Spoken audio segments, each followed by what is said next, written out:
Well, children are the future, and it makes absolutely sense that their voice is heard in policy decisions on issues that affect them.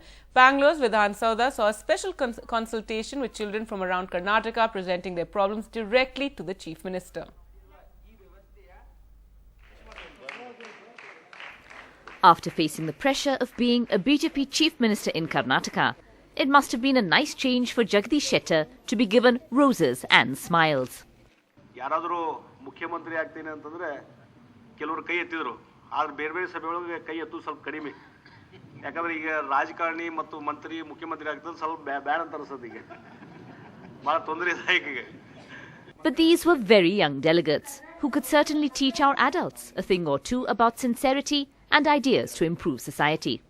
ಹೆಣ್ಣು ಮಕ್ಕಳು ಹೆಣ್ಣು ಶಿಶುಗಳು ಹೆಚ್ಚಾಗಿ ಸಾಯುತ್ತಿದ್ದಾರೆ ಎಂದು ನಮ್ಮ ಮಕ್ಕಳ ಗುಂಪಿನಲ್ಲಿ ನಡೆದ ಚರ್ಚೆಯಲ್ಲಿ ಗೊತ್ತಾಗುತ್ತಿದೆ. ಶಿಶು ಮರಣ ಮತ್ತು ಭ್ರೂಣ ಹತ್ಯೆ ಪ್ರಕರಣ ಇವು ಕಡಿಮೆ ಆಗಬೇಕು ಅನ್ನೋದ್ರಲ್ಲಿ ಎರಡು ಮಾತಿಲ್ಲ. ಕಡಿಮೆ ಅಷ್ಟೇ ಅಲ್ಲ, ಆ ರೀತಿಯಾದಂಥ ಪ್ರಕರಣಗಳು ಆಗಲೇಬಾರದು ಅನ್ನುವಂಥದ್ದೇ ನಮ್ಮ ಉದ್ದೇಶ.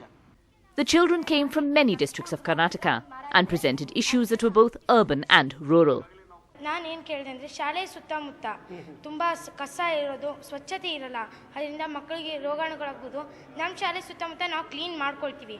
ಅಂದರೆ ನಮ್ಮ ಶಾಲೆಯಲ್ಲಿ ಇದ್ದಿದ್ದು ಕಸ ಆಗ್ಬೋದು, ಏನಾಗ್ಬೋದು, ನಾವು ಒಂದು ಸೈಡ್ ಮರದ ಹತ್ರ ಹಾಕಿದ್ರೆ ಅದನ್ನು ತೊಗೊಂಡು ಹೋಗ್ತಾರ BBMP ಅವರು ಅನ್ನೋ ಒಂದು ಸಮಸ್ಯೆ ಹೇಳಿದೆ ನಾನು. ಮತ್ತು ಇನ್ನೊಂದು ಶಾಲೆ ಸುತ್ತಮುತ್ತ ವಾಹನಗಳಾಗ್ಬೋದು ಮತ್ತು ಕಟ್ಟಡ ಕಾರ್ಖಾನೆಗಳಿಂದ ಶಬ್ದ ಮಾಲಿನ್ಯ ಉಂಟಾಗ್ತದೆ. ಅದನ್ನು ತಡೆಗಟ್ಟಿ ಗ್ರಂಥಾಲಯಗಳಲ್ಲಾಗ್ಬೋದು, ಕ್ಲಾಸ್ ರೂಮ್ಗಳಲ್ಲಾಗ್ಬೋದು ನಮ್ಗೆ ಕುತ್ಕೊಂಡು ಓದೋಕ್ಕಾಗ್ತಿಲ್ಲ. ದೊಡ್ಡವರು ಇವಾಗ ಯಾರಾದರೂ ಅವ್ರಿಗೆ ಬುದ್ಧಿ ಹೇಳಕ್ಕೆ ಹೋದರೆ ನಮ್ಮ ಮಾತು ಯಾರು ಕೇಳ್ತಲ್ಲ ಸರ್. ಅದಕ್ಕೆ ನೀವೇ ಒಂದು ಅದಕ್ಕೆ ಬೇಕಾಗಿರೋ ಕ್ರಮನ ಆಗ್ಬೋದು, ಇಲ್ಲ ಅದಕ್ಕೆ ಬೇಕಾಗಿರೋ ನಿಯಮ ನೀತಿಗಳನ್ನ ಜಾರಿಗೆ ತರಬೇಕು ಅಂತ ಕೇಳಿದೆ. ನಮ್ಮ ಸ್ಕೂಲಲ್ಲಿ ಏನಂದರೆ ನಾವು 1 ಕಿಲೋಮೀಟ್ರ್ ನಡ್ಕೊಂಡು ಹೋಗ್ಬೇಕು.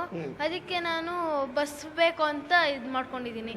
ಏನು ಎಲ್ಲ 1 ಕಿಲೋಮೀಟ್ರ್ ಮಳೆ ಏನಾದರೂ ಬಂದಾಗ ಎಲ್ಲ ನಡ್ಕೊಂಡೇ ಹೋಗ್ಬೇಕು. The problems have been stated. The next step is up to the authorities. But one thing was certainly encouraging. If this is the future, it is looking bright. With DM Kumar, Maya Sharma in Bangalore for NDTV. India's #1 news app just got even better. Download NDTV's new app. Fully optimized for retina display. Full screen view. Faster response time. And Sudoku. NDTV's new iPad app.